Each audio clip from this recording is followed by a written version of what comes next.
జూపుడి గారి దగ్గరికి వెళ్దాం. జూపుడి గారు చెప్పండి, మీకు కూడా కొంత ఈ రక్షణ శాఖతో కొంత అనుబంధం ఉంది కదా. ఓవరాల్గా నిన్న జరిగిన విజయ సింధూరం కొనసాగింపు మీద మీ విశ్లేషణ ఏమిటి? నిన్న ఏ మేరకు మనం అడ్వాంటేజ్ తీసుకోగలిగాం? సార్ గుడ్ మార్నింగ్ కొమ్మినేని గారు, మీకు తర్వాత మన అనలిస్ట్ గారికి, సాక్షి వ్యూవర్స్ అందరం కూడా. దీన్ని నేను మీరు చెప్పినట్టుగా ఈ విజయ సింధూరం అనే ఒక పేరు పెట్టుకున్నటువంటి యుద్ధం, ఇది మనం జనరల్గా నాకు ఈ డిఫెన్స్ టెర్మినాలజీలో మాట్లాడినప్పుడు అంటే ఇక్కడ ఒక ఫోర్సెస్ ఈక్వలైజేషన్ మాత్రమే కాకుండా the dedication of the country people, either this country or that country, ఆ కంట్రీ కానీ ఈ కంట్రీ కానీ, దీన్ని కూడా మనం లెక్కలోకి తీసుకోవాల్సిన అవసరం ఉంటుంది. ఫర్ ఎగ్జాంపుల్ మీరు చూసినట్లయితే పీపుల్స్ ఆర్మీగా పిలువబడే కంట్రీస్ ప్రపంచవ్యాప్తంగా చైనా ఒకటి, గతంలో రష్యా ఒకటి, అదేవిధంగా north Korea, south Korea, Vietnam, Cambodia ఇవన్నీ మనకి second world war, first world war నుంచి అలవాటైనటువంటి యుద్ధ నేపథ్యం ఉన్నటువంటి. రీసెంట్గా ఒక 1.5 years నుంచి మన పక్కనే ఉన్నటువంటి ఇజ్రాయెల్ చేస్తున్నటువంటి యుద్ధం ఒకటి కనపడుతూ ఉంది. అదేవిధంగా ఉక్రెయిన్, తర్వాత రష్యా చేస్తున్నటువంటి after disintegration of the USSR, వీటన్నిటిని దృష్టిలో పెట్టుకొని మనం పహల్గామా దాడి విషయంలో మామూలుగా మన వాళ్ళు ఏం చేశారంటే జస్ట్ ఒక వార్నింగ్ లాగా వాళ్ళకి ఇద్దాం, వాళ్ళ టెర్రరిస్ట్ క్యాంపులను మాత్రమే మనం టార్గెట్ చేద్దాం, టార్గెట్ చేసిన తర్వాత మాట్లాడదాం, తర్వాత వాళ్ళకి ప్రపంచవ్యాప్తంగా ఎన్ని కంట్రీస్ సపోర్ట్ చేస్తాయో, మనకి ఎన్ని కంట్రీస్ సపోర్ట్ చేస్తాయో అందరితో ఆగిపోతుందన్న ఒక ఉద్దేశంతో చాలా జెంటిల్గా మన ఆర్మీ హెడ్స్ కానీ, ప్రైమ్ మినిస్టర్ ఆఫ్ ఇండియా కానీ, మిగతా వాళ్ళందరూ కూడా ఇన్వాల్వ్ అయ్యి చేసినటువంటి ఒక ఎక్సర్సైజ్ కనపడుతూ ఉంది. అంటే టెర్రరిస్టు కంట్రీగా పిలువబడే పాకిస్తాన్ని మనం రెండుగా విభజించి చూసాం. ఒకటేమో టెర్రరిస్టులు ఉంటారు ఆ దేశంలో అనుకున్నాం, రెండవది ఆ దేశం పరిపాలన వేరు అని అనుకున్నాం. కానీ వాళ్ళు ఏం చెప్తున్నారంటే టెర్రరిస్టులు వేరు కాదు, మా దేశంలో మాతో ప్రభుత్వం కూడా, మేము కూడా టెర్రరిజంలోనే ఉన్నామనే ఒక సంకేతాన్ని వాళ్ళు మనం ఒక 9 hits తర్వాత వాళ్ళు బయట పెట్టుకోవటం, ఆర్మీ బయటికి రావడం జరిగింది. అంటే నేపథ్యం ఏమైనప్పుడు కూడా శత్రువు ఎంత చిన్నవాడైనా సరే మనం ఇక్కడ ఫోర్సెస్ పెద్దగా లార్జర్ ఫోర్సెస్ ఉన్నవి మాత్రమే గెలుస్తాయి, స్మాల్ ఫోర్సెస్ ఉన్నవి ఓడిపోతాయి అని అనుకునే చరిత్ర బ్యాక్గ్రౌండ్ యుద్ధ నేపథ్యంలో ఎక్కడా కనపడదు గత చరిత్ర చూసినప్పుడు. బట్ ఈవెన్ దెన్ మనకున్నటువంటి ఫోర్సెస్ని మనం ఎస్టిమేట్ చేసుకుని కదిలినప్పుడు మనకున్నటువంటి ఇంటర్నేషనల్ బయలాటరల్ టాక్స్ కానీ, లేకపోతే అలీన విధానం కానీ, లేకపోతే మన ప్రధాని గత 11 సంవత్సరాలుగా ప్రపంచవ్యాప్తంగా తిరిగి దాదాపు ఒక 65 కంట్రీస్ తోటి ఉన్నటువంటి స్నేహ సంబంధాలు కానీ, ఈరోజు వాళ్ళకన్నా మనకి ఎక్కువ సపోర్ట్ ప్రపంచవ్యాప్తంగా దొరుకుతున్న నేపథ్యాన్ని నాకెందుకు పాకిస్తాన్ మర్చిపోయినట్టుగా కనపడింది. అంటే బ్లైండ్ వార్కి వాళ్ళు సిద్ధపడ్డారా? అయితే వాళ్ళకు ఉన్నటువంటి ఒకే ఒక, నేను నిన్నటిదాకా జరిగినటువంటి రాత్రి అంతా నేను కూడా ఒక 3 o'clock దాకా మొత్తం యుఎన్ఎన్ కానీ, లేకపోతే సిఎన్ఎన్ కానీ, మొత్తం ఆల్ నేషనల్ మీడియాని ఫాలో అవటం జరిగింది. Because I also work in defence, I know how the materials వాళ్ళు ఎలా అవి బిహేవ్ చేస్తే. గన్ బ్యారెల్స్ మా దగ్గర డిఫెన్స్లో వాడే 8 meters గన్ బ్యారెల్ అనేదాన్ని మా దగ్గరే మిశ్రదత్త నిగమ్ లిమిటెడ్ మిధానిలోనే మేము తయారు చేస్తాం. దాని కెపాసిటీస్ ఎలా ఉంటాయి, తర్వాత దాని రేంజ్ ఎలా ఉంటుంది, అదేవిధంగా టైటానియం మెటీరియల్ కానీ, 304 స్పెషల్ స్టీల్ కానీ, మిగతా ట్యాంకర్స్ కానీ, బాడీ ఆర్మర్స్ కానీ, ఇవన్నీ కూడా మా దగ్గర మేము ప్రాక్టికల్గా చూసినటువంటి వాళ్ళమే. అయితే యుద్ధంలోకి వచ్చినప్పుడు యుద్ధ నేపథ్యాన్ని మనం చాలా స్ట్రాటజిక్గా వాడాల్సినటువంటి అవసరం ఉంది. మన వాళ్ళు వాడినటువంటి స్ట్రాటజీ ముందు నాకు తెలిసి ఒక్కసారికే వాళ్ళు ఎస్కలేట్ అయిపోయారు. పాకిస్తాన్ ఎందుకో ఫ్రస్ట్రేషన్ మూడ్లో మొత్తం ఉండిపోయింది. ఎవరో ఒక టెర్రరిస్ట్ని కొట్టారు, టెర్రరిస్ట్ కుటుంబంతో టెర్రరిస్ట్ కూడా పోయారు అనుకుందాం, కానీ ఆ కంట్రీ స్వభావాన్ని చూయించుకున్న నేపథ్యంలో, అంటే వార్ నేపథ్యాన్ని ఎలా ఎస్టిమేట్ చేస్తామంటే మీకు కూడా తెలియదు కాదు, సీనియర్ జర్నలిస్ట్గా ఉన్నటువంటి కేఎస్ఆర్ గారు, లేకపోతే అదేవిధంగా మన జర్నలిస్ట్గా ఉన్నటువంటి విశ్లేషకులు కానీ, తెలియని సబ్జెక్టు కాదు. ఇక్కడ మనం వాళ్ళ బార్డర్స్లోకి వెళ్ళిపోయాం. దానికన్నా ముందు వాళ్ళు మన సివిలియన్స్ బార్డర్స్లోకి వచ్చేసారు. అంటే వాళ్ళ ధైర్యం ఏంటంటే వాళ్ళకి చైనా ఒకటి ఉన్నది. రాత్రి ఆల్మోస్ట్ 2:30 టైంలో టర్కీ నుంచి వాళ్ళకు వచ్చినటువంటి ఆమ్నెస్టీ సపోర్ట్, కరాచీ ఆ బేస్లో వాళ్ళు దిగినటువంటివి. అదేవిధంగా మిగతా అంశాల్లో చూసినప్పుడు the main support from the China, as long as చైనాని నువ్వు కట్టడి చేయగలిగితే బయలాటరల్ ద్వారా మనం పాకిస్తాన్ ఇస్ ఫినిష్. అయితే అది ఫినిష్ అయినది అని అనుకుంటే మనకు దేర్ ఈజ్ ఎ డేంజర్.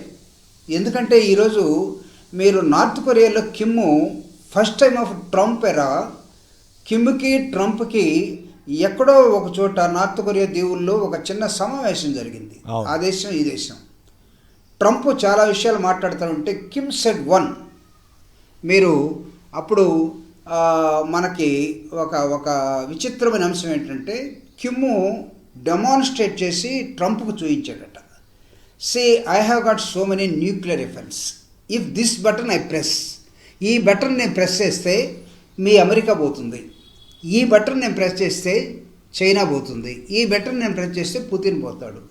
అంటే న్యూక్లియర్ వెపన్స్ని తయారు చేసి పెట్టుకొని మిగతా ఆర్మీస్, నేవీ ఉందా, ఆర్మీ ఉందా, లేకపోతే నీకు ఇంకొక ఎయిర్ ఫోర్స్ ఉందా, లేకపోతే మొత్తం దేశమంతా కూడా నీకు సైనికులుగా తయారైపోతారా, లైక్ అదర్గా important socialist and communist countries. వీటన్నిటికన్నా ముఖ్యమైనది నీకు న్యూక్లియర్ అనేది కనపడుతూ ఉంది. ఇప్పుడు మన పాకిస్తాన్ దేంతో భయపెట్టింది మనల్ని? నిన్నటిదాకా మాకు న్యూక్లియర్ వెపన్స్ ఉన్నాయని భయపెట్టింది. కానీ న్యూక్లియర్ వెపన్స్ అంత ఈజీగా వాడే అవకాశం లేదు. ఒకవేళ పిచ్చోడి చేతిలో రాయనుకుంటే వాడచ్చేమో. కానీ ఇక్కడ తెలివిగా మన ప్రధానమంత్రి గారు తీసుకున్నటువంటి అనేకమైన స్టెప్స్ కానీ భారతదేశం, ఈవెన్ జగన్మోహన్ రెడ్డి గారు నిన్నగాక మొన్న ముఖ్యమైన నాయకులతో మాట్లాడుతూ ఈ వార్లో ఖచ్చితంగా మనం గెలుస్తాం, వార్ని జై హింద్ అనే ఒక నినాదంతో ఆయన కూడా పోస్ట్ చేయడం జరిగింది జగన్మోహన్ రెడ్డి గారు. అంటే అన్నీ ఈ దేశంలో ఉన్నటువంటి రాజకీయ పార్టీలు దాదాపు ఒక కన్సాలిడేషన్ తోటి, పోలరైజేషన్ తోటి డైనమిక్స్ని మార్చుకొని వాళ్ళ విధి విధానాలు, రాజకీయ వ్యూహాలను కూడా సెంట్రల్ గవర్నమెంట్కి ఇచ్చేసారు. మీరు ఏమైనా చేయండి, yes will be back on you, మీతో ఉంటాం మేము అని చెప్పినప్పుడు ఒకే ఒక అంశం భారతదేశానికి, పాకిస్తాన్కి మనకు కనపడేది పిచ్చోడి చేతిలో రాయి ఏంటంటే nuclear war.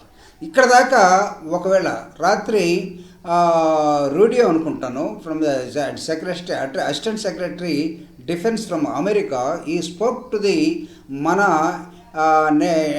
International affairs Jaishankar తోటి, అదేవిధంగా పాకిస్తాన్ ప్రైమ్ మినిస్టర్ తోటి మాట్లాడేట్టుగా కనబడుతుంది. అంటే negotiations are going on are other neighbour countries they are trying to involve. ఇంతవరకు చాలు పాకిస్తాన్ చేసిన తప్పని మీరు ఆపండి అని చెప్పే ఒక అంశాన్ని బయలాటరల్ టాక్స్ ఎప్పుడు కూడా డాక్టర్ బాబాసాహెబ్ అంబేద్కర్ చెప్తాడు. వార్ ఏదైనా సరే ఒక ధర్నా కానీ లేకపోతే ఒక నిరసన కానీ వీటన్నిటికన్నా డైలాగ్ ఈజ్ మోర్ పవర్ఫుల్. ఇక్కడ డైలాగ్ అంశం ఉందా అని చూసినప్పుడు 2 రోజులే కదా యుద్ధం స్టార్ట్ అయ్యి, జమ్మూ కాశ్మీర్లో ఏమవుతుందో వాళ్ళు మన దగ్గర చొరపడ్డారు, మనం లెసన్ చెప్పాలి. ఎస్, లెసన్లు చెప్తాం. బట్ మనకున్నటువంటి command in amnesty other forces, లేకపోతే artillery or as well as military, లేకపోతే మనకున్నటువంటి ఎకానమీ చూసినప్పుడు మనకన్నా ఎకానమీలో పూర్గా ఉన్నట్టు పాకిస్తాన్ ఈరోజు చిన్నగా కనపడచ్చేమో. కానీ don't try to under estimate. నేను ఇది మొన్న చెప్పాను. పుల్వామా దాడి తర్వాత స్ట్రైక్స్ 9 పాయింట్స్ మీద జరిగిన తర్వాత టెర్రరిస్ట్ క్యాంపులు అక్కడే లేవు. మోర్ దెన్ అది అన్ని చోట్ల ప్రపంచవ్యాప్తంగా వ్యాపించి ఉంటారు వాళ్ళు. ఈ రోజు నుంచి, ఈ మూమెంట్ నుంచి ఉన్న వాళ్ళని కొట్టిన తర్వాత we must be very careful అని చెప్పాను నేను ఒక టీవీలో. దాని తర్వాత సీక్వెన్సెస్ సేవ్ అయిపోయినాయి. వాళ్ళు సడన్గా ఇంత లావున ఓపెన్ అవుతారని కూడా ఎవరు ఊహించలేదు. నార్మల్గా యుద్ధంలో ఏమవుతుందంటే 1 after 1 వస్తారు. ముందు ఆర్మీని తీసుకుంటారు, తర్వాత నేవీని తీసుకుంటారు, తర్వాత ఎయిర్ ఫోర్స్ని తీసుకుంటారు, లేకపోతే లోకల్ పీపుల్ని తీసుకుంటారు. మిత్రుడు చెప్పినట్టుగా లోకల్లో సపోర్ట్ వాళ్ళకి మిస్ అయిందా లేదనేది మనం అంత ఈజీగా వాళ్ళని అండర్ ఎస్టిమేట్ అయ్యి నా దృష్టిలో. ఐఎమ్ సారీ, ఒకవేళ ఆయన కరెక్ట్ అయితే కావచ్చేమో, కానీ లోకల్ పీపుల్ సపోర్ట్ నౌ ఇప్పుడు పెద్దగా ఆ ప్రభుత్వం మీద తిరుగుబాట్లు వస్తాయి యుద్ధ సమయంలో అయితే నేనైతే అనుకోవట్లేదు. This only 2 days. But now on what we are going to do. ఇక్కడ నిజంగా భారతదేశం ప్రజలందరూ కూడా యుద్ధంలో ఇన్వాల్వ్ అయి ఉన్నారా? No. Only war forces only working. మనకు ఉండొచ్చు మన అగ్ని మనకి బ్రహ్మాండమైనటువంటి మనం కొనుక్కున్నటువంటి ఉండొచ్చు. రాత్రి మనం ఏంది మన వర్క్ అంతా కూడా రాత్రి ఏమైందంటే ఒక 2-3 hours మనం న్యూట్రలైజ్ చేసుకోవడానికి మన వర్క్ అంతా చేయాల్సి వచ్చింది. వాడు మిసైల్ పెట్టడం, మనం యాంటీ మిసైల్ని తీసుకోవటం, దాన్ని బెండ్ చేసుకోవటం, దాన్ని ఇన్క్లేషన్ తీసుకోవటం, దాని డిగ్రీస్ డౌన్ చేసుకోవటం. మనం వెళ్ళి ఒక డోమ్ని తయారు చేసాం ఇజ్రాయిల్ లాగా, సంథింగ్ లైక్ సో S-500 ఇంకా మనం కొనుక్కోలేదు. S-400 క్యాప్చర్ ది ఎక్కడి నుంచో మిసైల్ వస్తూ ఉంటుంది, దాన్ని క్యాప్చర్ చేసి దాని డైరెక్షను డైరెక్షన్ చేసి దాన్ని స్లో డౌన్ చేసి పంపించేసేసే విధానంలో మనం రాత్రంతా కూడా జరిగిన యుద్ధం అంతా కూడా మనం వాటిని డీలిమిట్ చేసుకునే దానిలోకి వెళ్ళిపోయాం, న్యూట్రలైజ్ చేసుకునే దానికి వెళ్ళిపోయాం. సో ఇప్పుడు రియల్ ఫోర్సెస్ మనం భారతదేశాన్ని వాడినప్పుడు మనం కూడా వాళ్ళ బార్డర్లోకి ఎంటర్ అయిపోయాం. వాళ్ళు సివిలియన్స్ మీద దాడి చేసినప్పుడు కొమినేని గారు హలో మాట్లాడండి, వినపడుతుంది, మాట్లాడండి please. Hello please continue sir. అదే మీరు అంటే మీరు మాట్లాడకపోతే అసలు నేను లేదు, వింటున్నాం టోటల్గా వింటున్నాం. Okay, yes sir. సో ఈ ఫోర్సెస్ అన్నీ కూడా వాళ్ళు ఎప్పుడైతే మన సివిలియన్ ఏరియాస్లోకి వచ్చేసారో, మన ఎయిర్పోర్ట్స్ మీద వాళ్ళు బాంబులు వేయడానికి వచ్చేసారో, వాళ్ళకు ఉన్నటువంటి స్కడ్స్ కానీ డ్రమ్స్ కానీ లేకపోతే వాళ్ళకు ఉన్నటువంటి మిగతా ఇవన్నీ కూడా ఇవి మన ఫోర్సెస్ ముందు ఏమాత్రం నిలవలేవు. No doubt being a defence మెటీరియల్స్ని ప్రొడక్షన్ సెంటర్లో ఉండి పనిచేసి వ్యాక్యూమ్ టెక్నాలజీలో ఉన్నటువంటి ఒక వ్యాక్యూమ్ స్పెషలిస్ట్గా నేను ఈరోజు మీ ముందు మాట్లాడుతున్నాను, రాదర్ దాన్ ఏ పొలిటీషియన్ నేను మాట్లాడుతున్నాను, because I know how the materials behave.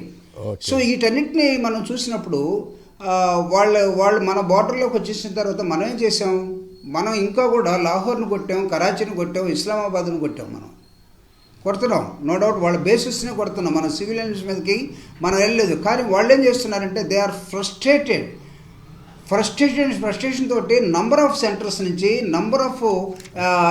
Corners నుంచి ఒకేసారి మూకుమ్మడి దాడి చేసే ప్రయత్నం చేసినప్పుడు మనం కూడా ప్రిపేర్ అయి ఉన్నాం కాబట్టి సరిపోయింది. ఎందుకంటే ముఖ్యమైన ప్రధానమంత్రి గారు చేసినటువంటి ఎక్సర్సైజ్ ఏదైతే ఉందో చాలా కామ్గా, I think he called number of times దోవల్ని కానీ, అదేవిధంగా డిఫెన్స్ 3 ఫోర్సెస్ని కానీ, లేకపోతే the secretaries who are involved అంటే వీటన్నిటిలో యుద్ధం